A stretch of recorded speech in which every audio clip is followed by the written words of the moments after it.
probably need a moss bowl. So let's make one. But first, we need to get our supplies.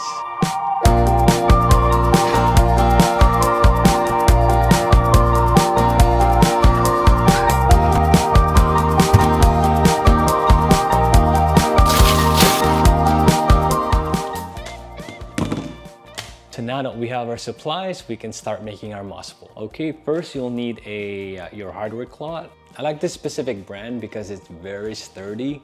Even if you stack them, it stays pretty sturdy. It's vinyl coated and rust resistant. You can put it in a shower and have no issue with it rusting. So this is pretty good to make a moss bowl. This one is about 3 feet long. Pretty good size for any climbing plants.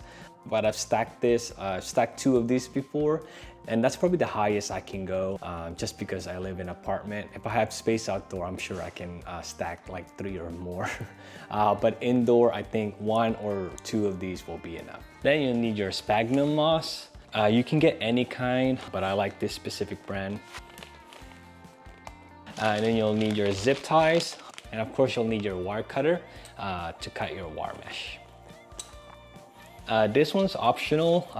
You can get like a clear plastic sheet from Amazon as a backing for your moss bowl. I'll keep the moss stay moist longer. Recently started using this one. I've noticed more roots forming into the moss bowl ever since I started using this one. I'm still experimenting. I haven't found the right one. Been a pain to put this in. I'll show you later. I don't know exactly which one, but this is the one I got from Amazon. So when you remove the protective film, it becomes clear. Okay, first thing we want to do is to moisten our sphagnum moss. If you don't have enough sphagnum moss, you can mix some cocoa chips or cocoa husk to fill up the moss bowl. Also, I just want to mention to make sure you have enough space because it will get messy. Okay, now we're gonna cut our wire mesh using our wire cutters. You can cut it to whatever size you want. You don't want to make it too small or too skinny, or otherwise the moss will just dry out too fast. This is probably what's gonna take the longest, and just be careful, it can get a little sharp. What I'm doing now, since I've made a lot of moss bowl already, so I would just count how many squares. Usually my moss bowls are around 12 to 14 squares. So yeah, I would just count like 14 squares and then I would just cut.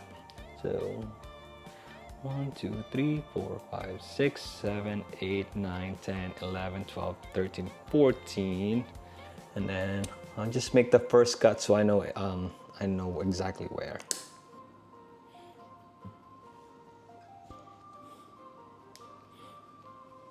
Okay, a little bit more.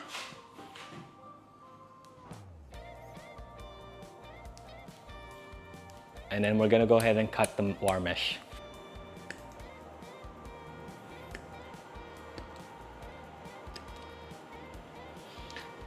This is an arm workout. Okay, this is where you wanna get something round and just kind of mold the mesh into a cylinder shape.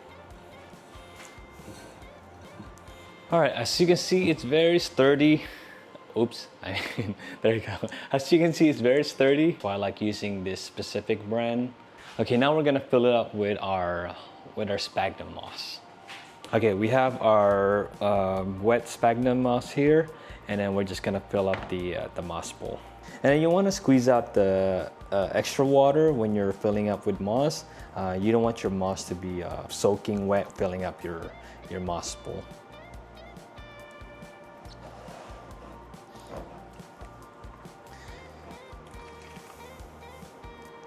Okay, now it's filled with moss. I like to leave a little space at the bottom. That's where the sole is gonna be. Okay, next we're gonna put in our clear plastic sheet.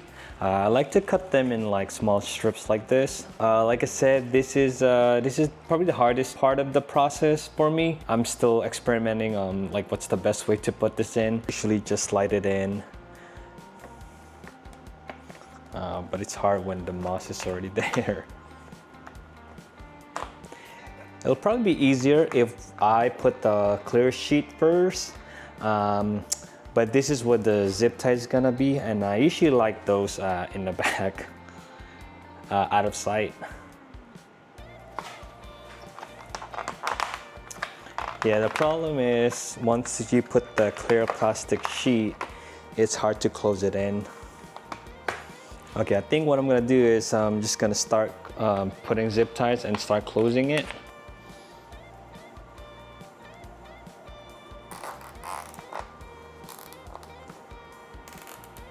Okay, that looks good. Okay, now it's okay. Okay, I'm actually quite happy because it's closing. All right, that looks good, and I'm just gonna add more zip ties just to really secure it.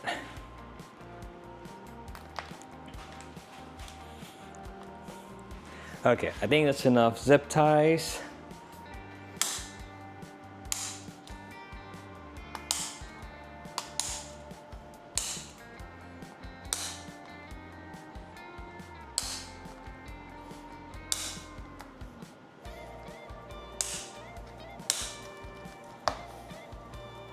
Okay, so here's our finished moss bowl. I'm pretty happy with it. It actually was quicker and seems easier than last time, so I think I'm getting good at it. So yeah, let's go ahead and repot my Florida Beauty. Okay, so I have my moss bowl here. I have my chunky aeroid mix, and I'll be repotting to this pot. We're gonna fill up the bottom with some soil. And then stuff it. Okay, right there. That looks good there. Okay.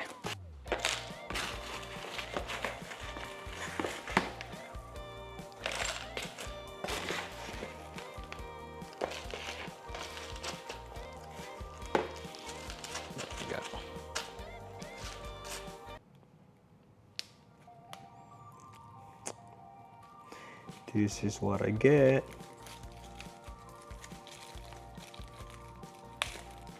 Okay.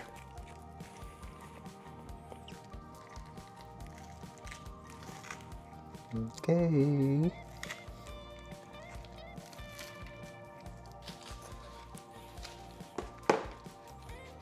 Okay. So we're gonna fill it up.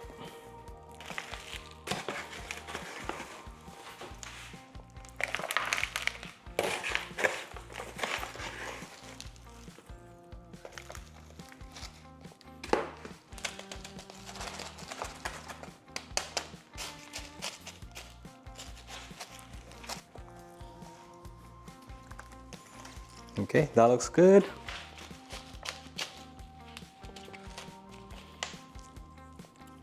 And then we're just gonna go ahead and water it.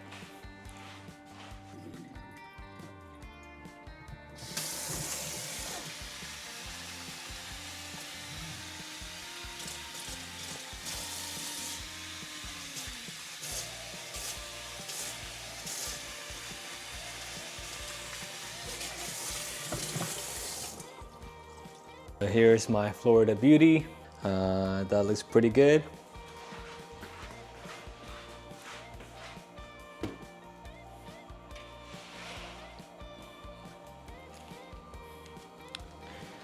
Here's the other moss bowls with the clear plastic sheet that I made in the past. So far, this Melanochrysum, tons of aerial roots. I'll try to take a close-up because I don't know if you can see it from this angle.